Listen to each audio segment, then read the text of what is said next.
तो ये बात है सन 27 नवंबर 2017 की। तेलंगाना के नागर कुर्नूल इलाके की घटना है। एक लेडी जिसका नाम होता है स्वाति रेड्डी, उम्र 34 साल, वो एक शख्स को लेकर आती है एक अस्पताल में जिसका नाम वो बताती है सुधाकर रेड्डी, जो कि उसका हस्बैंड था और पेशे से वो एक स्टोन क्रशर कंपनी में एक ऑफिसर के पद पे था। तो यहाँ पर स्वाति रेड्डी बताती है कि उसके हस्बैंड के ऊपर 4 लोगों ने अटैक किया और उसके मुंह पर एसिड फेंक कर चले गए हैं और वो इसका इलाज कराना चाहती है। अब हॉस्पिटल प्रशासन जो है वो इसके इलाज में जुट जाता है। इसी बीच स्वाति रेड्डी अपने फैमिली, अपने हस्बैंड की फैमिली, अपने कुछ फ्रेंड्स और रिलेटिव्स को कॉल करती है और उनको हॉस्पिटल बुला लेती है। अब सारे रिश्तेदारों को हॉस्पिटल बुला लिया जाता है। सुधाकर रेड्डी का इलाज चलता है। कुछ दिनों में वे ठीक ठाक खाने पीने लग जाते हैं। उनके चेहरों के घाव भरने लगते हैं। चेहरे पर सब तरफ पट्टियाँ ही पट्टियाँ थी और डॉक्टर कहते हैं कि इनका जो फेस है वो 30% जल चुका है और इसके लिए प्लास्टिक सर्जरी के अलावा कोई ऑप्शन बचा नहीं है। तो डॉक्टर उनकी प्लास्टिक सर्जरी स्टार्ट कर देते हैं। अब सुधाकर रेड्डी की प्लास्टिक सर्जरी चालू हो जाती है। कुछ दिनों में सुधाकर रेड्डी रिकवर करने लग जाते हैं। फैमिली मेम्बर्स थे, उनके साथ बात करने लग जाते हैं और फैमिली मेम्बर को भी कुछ अजीब नहीं लगता। उनको भी लगता है कि सब कुछ नॉर्मल जा रहा है, सुधाकर रेड्डी रिकवर कर रहा है और उनको भी उम्मीद होती है कि जैसे ही सुधाकर रेड्डी रिकवर करेगा सब कुछ ठीक हो जाए। अब इस बीच एक और फैक्ट ये था कि सुधाकर रेड्डी को मटन सूप बेहद पसंद था, जो कि उसकी माँ बनाती थी। तो उसकी माँ देखती है कि सुधाकर अब धीरे धीरे रिकवर कर रहा है, उसकी हालत बेहतर हो रही है। अब वो लोगों से बोलता है और खाना भी खाता है, जो भी उसको खाना होता है वो खाता है। तो क्यों ना मैं इसके लिए मटन का सूप बना कर ले जाऊँ, जो कि इसको बेहद पसंद है, जो कि ये किसी भी कंडीशन में छोड़ेगा नहीं। तो यहाँ पर सुधाकर की माँ उसके लिए मटन का सूप बना कर ले जाती है, लेकिन सुधाकर किसी बहाने से इसको टाल जाता है और वो इसको खाने से मना कर देता है। अब ये जो बात है, जो उसने मटन नहीं खाया था, ये जो बात है, ये उसका सुधाकर का छोटा भाई वो नोटिस करता है और वो देखता है कि ये मेरा जो बड़ा भाई है सुधाकर, ये कुछ बदला बदला सा है। इसके मिजाज, इसके तेवर कुछ बदले बदले से लग रहे हैं और सब कुछ ना कुछ चेंज हो गया है कहीं ना कहीं। चाहे इसकी चाल ले लीजिए, इसकी पर्सनालिटी का जो शिफ्ट हुआ है, पूरी पर्सनालिटी शिफ्ट हो चुकी है। इसके जो हैंड्स के जो जेस्चर होते हैं, फेशियल एक्सप्रेशन होते हैं, हालांकि उसका फेस दिख नहीं रहा था, लेकिन हम किसी भी शख्स के साथ अगर इतना टाइम साथ में रहे हों, जो कि आपका भाई हो, तो उसके फेशियल एक्सप्रेशन, उसकी बॉडी लैंग्वेज वगैरह सारी चीज़ों से हम आदी हो चुके होते हैं और हम पहली नज़र में भांप सकते हैं कि ये शख्स वही है जिसके साथ हमने इतने साल बिताए हैं, या ये शख्स कोई दूसरा है।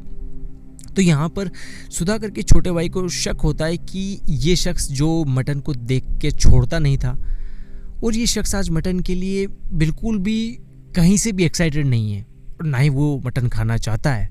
उसके हाव भाव बदले हुए हैं, उसकी वॉकिंग स्टाइल वो बदली हुई है, उसका जो पर्सनालिटी है वो पूरी तरह से शिफ्ट हो चुका है। तो कहीं ना कहीं सुधाकर के छोटे भाई को शक होता है और वो शक की बिना पे वो जाता है पुलिस स्टेशन और वहाँ पर वो चेक करता है कि स्वाति रेड्डी ने इस मामले में कोई रिपोर्ट लिखवाई है या नहीं। और हैरत अंगेज तौर पर वो ये पाता है कि स्वाति रेड्डी ने अपने हस्बैंड पर हुए एसिड अटैक के लिए कोई भी कंप्लेंट पुलिस में दर्ज नहीं करवाई है। तो यहाँ पर सुधाकर के छोटे भाई का जो शक है वो थोड़ा और गहराता है और वो पुलिस को बताता है कि इस तरह से एक शख्स है जो इलाज के लिए हॉस्पिटल में मेरी भाभी जो है स्वाति रेड्डी वो लेकर आई थी, लेकिन उन्होंने ना तो किसी तरह से पुलिस में रिपोर्ट दर्ज कराने की कोशिश की और ना ही मुझे अपने बड़ा भाई जो है सुधाकर रेड्डी, उसके हाल चाल, उसके हाव भाव ऐसे लग रहे जैसे कि मेरे एक्चुअल बड़े भाई के हुआ करते थे। So it is quite confusing कि हो सकता है कि वो मेरा भाई ना हो। तो पुलिस में एक इन्वेस्टिगेशन ऑफिसर होता है जिसका नाम था श्रीनिवास राव। उसको इन चीज़ों के मामलों में थोड़ी दिलचस्पी थी, तो वो ये केस उठाता है। उसको हाईकमान से परमिशन भी मिल जाती है इस केस की छानबीन करने के लिए। तो यहाँ पर पुलिस इस एंगल से सोचती है कि अगर स्वाति ने किसी शख्स को सुधाकर बनाकर बिठाया होगा या सुधाकर का जो एक पर्सोना है वो उस आदमी को दिखाया होगा, तो पुलिस ये जानती थी कि जाहिर तौर पर स्वाति ने उस शख्स को सारी चीज़ें बताई होगी कि सुधाकर किस तरीके से बात करता है, क्या उसकी मेमोरीज रही होंगी फैमिली के साथ, किस तरह से वो खाता है, किस तरह से पीता है, और पुलिस को कहीं ना कहीं ये आइडिया था कि स्वाति ने अगर ये शख्स कोई दूसरा भी है तो इसको सारा कुछ सिखा कर पढ़ा कर ही भेजा होगा। तो यहाँ पर पुलिस सोचती है कि क्यों ना एक ऐसी चीज़ से इसकी तलाशी ली जाए जो कि चेंज नहीं की जा सकती। पुलिस यहाँ पर तय करती है कि वो सुधाकर के फिंगरप्रिंट्स को किसी तरीके से लेगी और उसके बाद उन फिंगरप्रिंट्स को UID जो कि आधार अथॉरिटी ऑफ इंडिया है उनके जो सर्वर है उस पर चेक करेगी। तो पुलिस यहाँ पर श्रीनिवास राव क्या करते हैं कि वो एक पोर्टेबल फिंगरप्रिंट स्कैनर होता है उसको ले जाते हैं और जब रात में सुधाकर सो रहा होता है तो उसके फिंगरप्रिंट ले लेते हैं और उसके बाद इसकी UID पर जांच करते हैं तो पता चलता है कि ये शख्स सुधाकर रेड्डी नहीं है। इसका एक भी फिंगरप्रिंट सुधाकर से मैच नहीं करता है। यहाँ पर पुलिस के पास पक्का एविडेंस था, पक्का सबूत था। तो अब पुलिस देखती है कि सुधाकर रेड्डी के भेस में जो ये शख्स है इसको उठाना अभी ज़्यादती होगी क्योंकि इसका अभी इलाज चल रहा है और जाहिर तौर पर जो ऐसी सीरियस कंडीशन में हो उसको नहीं उठाया जा सकता। तो पुलिस तय करती है कि वो स्वाति रेड्डी को उठाएंगे। अब स्वाति रेड्डी जो कि एक पेशेवर क्रिमिनल नहीं है उसको तोड़ना आसान है, तो स्वाति रेड्डी को सबसे पहले पूछताछ के लिए उठाया जाता है। स्वाति रेड्डी ने कभी भी ये बात एंटिसिपेट नहीं की थी कि पुलिस उसको इस तरह से उठाएगी, इस तरह से उसका इंटेरोगेशन करेगी, लेकिन जो था सो था। अब पुलिस स्वाति रेड्डी से पूछताछ करती है। स्वाति रेड्डी अब अपनी कहानी सुनाती है। स्वाति रेड्डी अब अपनी कुछ दलीलें देती है जो कि मैं आपको बताता हूँ। अब स्वाति बताती है कि ये जो सारी वारदात हुई है ये 26 तारीख की बात है और 26 तारीख को ये सब हुआ है और 27 तारीख को वो अपने हस्बैंड को हॉस्पिटल लाई है एसिड अटैक को लेकर। तो यहाँ पर जो सुधाकर की माँ होती है वो कहती है कि 26 तारीख को मुझे मेरे बेटे का कॉल आया था और उसने कहा था कि अगले दिन मैं एक शादी अटेंड करने के लिए जा रहा हूँ। तो यहाँ पर जो स्वाति का जो कॉन्ट्राडिक्टरी स्टेटमेंट था वो पकड़ में आ जाता है कि स्वाति के हिसाब से ये जो वारदात हुई थी 26 तारीख को हुई थी और वो हॉस्पिटल में अपने हस्बैंड को लेकर आई थी 27 तारीख को। और उसका कहना था कि वो खुद नर्स है तो उसने थोड़े टाइम तो खुद ने उसने देखभाल करी, लेकिन जब अगले दिन उसको लगा कि जब मामला बिगड़ रहा है तब वो उसको हॉस्पिटल लेकर आई। और इसके पीछे उसने एक लॉजिक ये भी दिया था कि हो सके तो वो खुद इसको सही कर दे क्योंकि जो प्लास्टिक सर्जरी या हॉस्पिटल में जो भी खर्चे होंगे वो काफ़ी ज़्यादा होंगे। लेकिन यहाँ पर सुधाकर रेड्डी की जो माँ है वो इस बात को सीरियस से खारिज कर देती है। उसका कहना था कि उसके लड़के ने कहा था सुधाकर ने कि वो अगले दिन एक वेडिंग को अटेंड करने जा रहा है। तो जब एक कॉन्ट्राडिक्टरी स्टेटमेंट आता है स्वाति के सामने और जब पुलिस थोड़ी पुलिसी अंदाज में थोड़ी सख्ती से पूछताछ करती है तो स्वाति टूट जाती है। अब स्वाति जो कि अस्पताल में था उस शख्स का नाम बताती है राजेश के बारे में। अब वो अपनी पूरी की पूरी स्टोरी बताती है और वो सबसे पहले तो बात राजेश के ऊपर ही डालती है। वो कहती है कि राजेश एक फिजियोथेरेपिस्ट है और उसने स्वाति का इलाज करते हुए उसकी कुछ अश्लील तस्वीरें, कुछ न्यूड्स खींच लिए थे और वह उसको ब्लैकमेल कर रहा था एक फ़िज़िकल रिलेशनशिप में आने के लिए। और वो उसको धमकी दे रहा था कि अगर वो उससे फ़िज़िकल रिलेशनशिप्स नहीं बनाती है तो वो उसके हस्बैंड को बता देगा, उसके हस्बैंड की लाइफ स्पॉइल कर देगा, उसकी लाइफ स्पॉइल कर देगा, उसके दोनों बच्चों की लाइफ स्पॉइल कर देगा। तो इस वजह से स्वाति को राजेश के सामने झुकना पड़ा और उसके बाद उसका राजेश के साथ लव अफेयर चला। लेकिन हर कुछ टाइम में वो अपना स्टेटमेंट बदलती रहती और फाइनली पुलिस एक कंक्लूसिव कहानी पर पहुंचती है, जो कहानी कुछ इस तरह थी। स्वाति एक 34 साल की नर्स, 2015 में वो 32 साल की थी और जब वो 32 साल की थी उसका हस्बैंड था सुधाकर रेड्डी जो कि स्टोन क्रशर कंपनी में एक ऊंचे ओहदे पर था। वेल टू डू फैमिली, ठीक ठाक पैसा था इनके पास। और स्वाति कहती है कि उसको 32 साल की उम्र में जब बैक में पेन होने लगा तब वो एक फिजियोथेरेपिस्ट के पास जाती थी जिसकी उम्र उस वक्त थी 36 साल और जिसका नाम था राजेश। और राजेश एक ड्रॉप्ड आउट फिजियो था। उसने अपनी फिजियोथेरेपिस्ट की पढ़ाई पूरी नहीं की थी लेकिन वो फिर भी फिजियोथेरेपिस्ट का ऐसे काम करता था, उसमें उसको कोई अड़चन नहीं आती थी और वो काफ़ी कस्टमर हैंडल कर लेता था। किसी को कोई शक शुबा नहीं था कि ये जो शख्स है ये ड्रॉप्ड आउट है और सब कुछ ठीक जा रहा था। अब कुछ दिन तक तो सब कुछ नॉर्मल चलता है।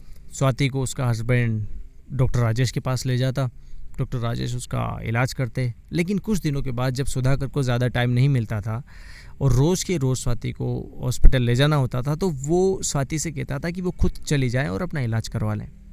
स्वाति भी मान गई और वो रोज़ के रोज़ राजेश के पास जाने लगी अपना इलाज कराने के लिए। लेकिन धीरे धीरे राजेश को स्वाति बताती कि वो अपनी मैरिड लाइफ से खुश नहीं है, क्योंकि जाहिर सी बात है जब दो पर्सन आपस में मिलेंगे तो कुछ ना कुछ तो बात होगी, चाहे वो डॉक्टर और मरीज़ ही क्यों ना हो।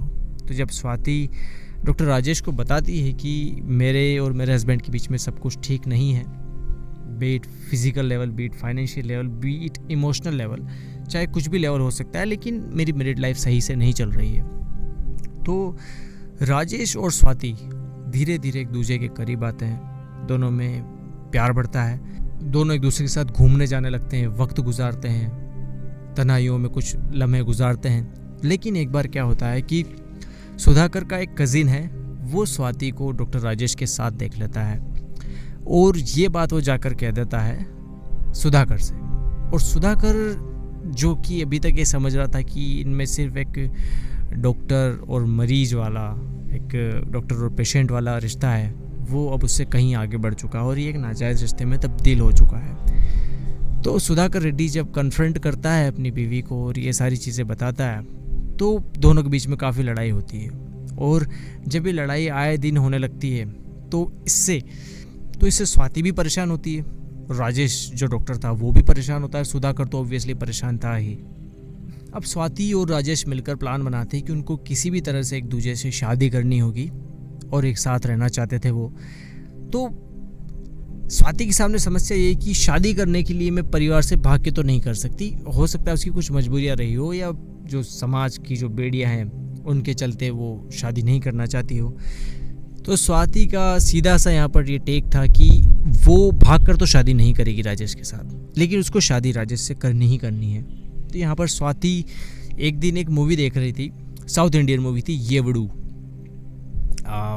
मैंने नहीं देखी है पर्सनली वो फिल्म, लेकिन ये मूवी को देखकर उसको एक आइडिया आता है और वो ये आइडिया डिस्कस करती है अपने बॉयफ्रेंड राजेश के साथ। और राजेश को ये आइडिया ठीक ठाक लगता है, हालांकि उसको डर भी लगता है कि क्योंकि ये जो आइडिया था इसमें राजेश को खुद को भी एक बड़े पेनफुल प्रोसेस से गुजरना होता था। अब ये दोनों जो लोग हैं, स्वाति और राजेश, ये उस मूवी को कम से कम 15 से 20 बार देखते हैं और एक एक डिटेल्स नोट करते हैं कि किस तरह से इस आइडिया को अमल में लाया जा सकता है और किस तरह इसको एग्जीक्यूट किया जा सकता है विद परफेक्शन। तो दोनों 15 से 20 बार देखने के बाद अपनी एक प्लानिंग बनाते हैं और प्लानिंग के बाद अब दोनों क्या करते हैं कि सबसे पहले जब सुधाकर रेड्डी सोया हुआ होता है तब आती है स्वाति और अचानक से उसको एनेस्थीसिया का इंजेक्शन इंजेक्ट कर देती है और सुधाकर को इस बात का पता नहीं चलता। और एनेस्थीसिया का इंजेक्शन इतना स्ट्रॉन्ग था कि वो लगते ही सुधाकर बेहोश हो जाता है। जब सुधाकर बेहोश होता है तब स्वाति राजेश को बुलाती है और राजेश को और स्वाति के पास ये मौका होता था कि जब तक वो बेहोश है उसको किसी भी तरह मार डाला जाए। राजेश और स्वाति एक वजनी पत्थर से और एक लोहे की रोड से, जो कि बाद में मौका वारदात से बरामद भी की गई थी, दोनों वजनी पत्थर से इस रोड से उसके सिर पर पटक पटक के मारते हैं जब तक कि ये शख्स सुधाकर रेड्डी मर नहीं जाता। और जैसे ही सुधाकर रेड्डी मरता है उसके चेहरों को बुरी तरह से कुचल दिया जाता है ताकि सपोज इसकी लाश भी किसी को मिले तो पहचान ना पाए कि यही सुधाकर रेड्डी है, क्योंकि इसके चेहरे से इनका अगला प्लान वो एग्जीक्यूट होना था। दोनों सुधाकर को कार में बिठा कर ले जाते हैं और कार में बिठा कर ले जाके इनके पीछे ही एक जंगल पड़ता था, वहाँ पर ले जाते हैं और पेट्रोल छिड़क कर सुधाकर रेड्डी की लाश को आग लगाते हैं, गड्ढे में उसकी राख को डालते हैं। उसके बाद वो वापस अपने घर आ जाते हैं। अब यहाँ पर ये जो प्लान है, सेकंड पार्ट उसका एग्जीक्यूट होना था और सेकंड पार्ट के तहत जो राजेश है उसके चेहरे पर एसिड प्लस पेट्रोल दोनों मिलाकर राजेश का चेहरा जलाया जाना था 30%, क्योंकि 30% तक जो है वो आपकी प्लास्टिक सर्जरी मुमकिन है। अगर आपका चेहरा ज़्यादा जल जाता है तो उसके बाद आपकी प्लास्टिक सर्जरी भी संभव नहीं है। तो चूँकि स्वाति खुद एक नर्स थी तो वो बड़ी सावधानी से एसिड और पेट्रोल को मिक्स करके राजेश के चेहरे पर डालती है और इतना डालती है कि उसका चेहरा पहचान में ना आए और बाद में चल के वो इसको प्लास्टिक सर्जरी भी करवा सकती है। तो ये प्लान बिल्कुल सक्सीड जाता है और 27 तारीख को राजेश के चेहरे पर जब एसिड डाला जाता है तो उसके बाद स्वाति रेड्डी राजेश को ले जाती है हॉस्पिटल और कहती है कि मेरे हस्बैंड को 4 लोगों ने अटैक किया है और उसके बाद उसके चेहरे की ये हालत हो गई है, उसके ऊपर एसिड छिड़क दिया गया है। उसके बाद वो सारी फैमिली को बुलाती है, रिश्तेदार को बुलाती है, अपने मायके से लोगों को बुलाती है, फ्रेंड्स को बुलाती है और उसके बाद जो भी स्टोरी वो आपके सामने है। तो इस तरह से स्वाति की पोल खुलती है और राजेश जो कि सुधाकर रेड्डी बना हुआ था उसकी भी पोल खुलती है। और ये तो कहीं ना कहीं ये पोल भी खोलता है हमारे समाज में होने वाले अरेंज मैरिजेस की, कि किस तरह से लोग अरेंज मैरिजेस में खुश नहीं हैं। और मैं इस बात को कह के अरेंज मैरिज को अटैक नहीं करना चाहता, ना ही मैं डिफेंड करना चाहता हूँ लव मैरिजेस को, लेकिन कहीं ना कहीं ये इशू तो हमारे समाज बना हुआ है जो कि देखा जाए तो एक कर्ज भी है। तभी शायद हमारे देश का हैप्पीनेस इंडेक्स भी इतना नीचे है, क्योंकि जो बाहर में जो विदेशी कंट्रीज़ हैं वहाँ पर ऐसा नहीं होता। वहाँ पर आप अपनी पसंद के शख्स से शादी कर सकते हैं तो उनका हैप्पीनेस इंडेक्स भी सही है, क्योंकि वो लाइफ को एक वन टाइम अपॉर्चुनिटी इटसेल्फ की तरह देखते हैं और आपको जिस शख्स के साथ रहना है उसके साथ आपको रहने की ज़्यादातर केसेस में आज़ादी होती है। लेकिन उस चीज़ से आप स्वाति के केस को, स्वाति के इस मर्डर को और जो इन्होंने हरकत की है उसको तो जस्टिफाई बिल्कुल नहीं किया जा सकता। हालांकि ये चीज़ एक सोचने की ज़रूर है कि अगर देश में इसी तरह की चीज़ें होती रही, अगर देश में इसी तरह की चीज़ें होती है तो ये हमारी मेंटल पीस के लिए तो बुरा है ही और किसी की जान के लिए भी बुरा हो सकता है। अब आप सोचिए कि जो बच्चे हैं, स्वाति के दोनों बच्चे, उनकी तो लाइफ स्पॉइल होगी, उनका पिता का साया ऊपर से उठ गया, स्वाति जो थी वो जेल चली गई, तो उनके सर पे तो माँ बाप का साया उठ चुका है। और इतनी छोटी कम उम्र में माँ बाप का साया उठ जाना उनके सबकॉन्शियस माइंड पर कितना असर डालेगा। तो हर चीज़ के 2 पहलू होते हैं, इस कहानी के भी 2 पहलू हैं कि एक तो अरेंज मैरिजेस जो हैं वो कई लोगों की ज़िंदगियां ख़राब कर रही है और यहाँ पर सिर्फ 1 या 2 नहीं, एटलीस्ट 5 जनों की ज़िंदगी ख़राब हुई है, जिसमें से 2 तो गुनहगार थे, लेकिन बाकी जो 3 लोगों की और उसके साथ जो उनका परिवार जो एट्रोसिटीज सहेगा, जो परेशानियां सहेगा, वो तो है ही है बोनस। तो इसका एक पहलू तो ये था और दूसरा पहलू ये कि आप चाहे जो भी हो लाइफ में उनसे निपटने के कुछ इजी तरीके भी होते हैं, वो दोनों कुछ और तरीके भी अपना सकते थे। अपने स्वाति हो सकता था अपने हस्बैंड को डिवोर्स दे सकती थी, वो एक नई ज़िंदगी शुरू कर सकती थी राजेश के साथ, या कुछ और भी तरीके वो अपना सकती थी, लेकिन that is certainly not the way to deal with this kind of issues. तो ये थी आज की कहानी। See you in the next one. Thank you so much.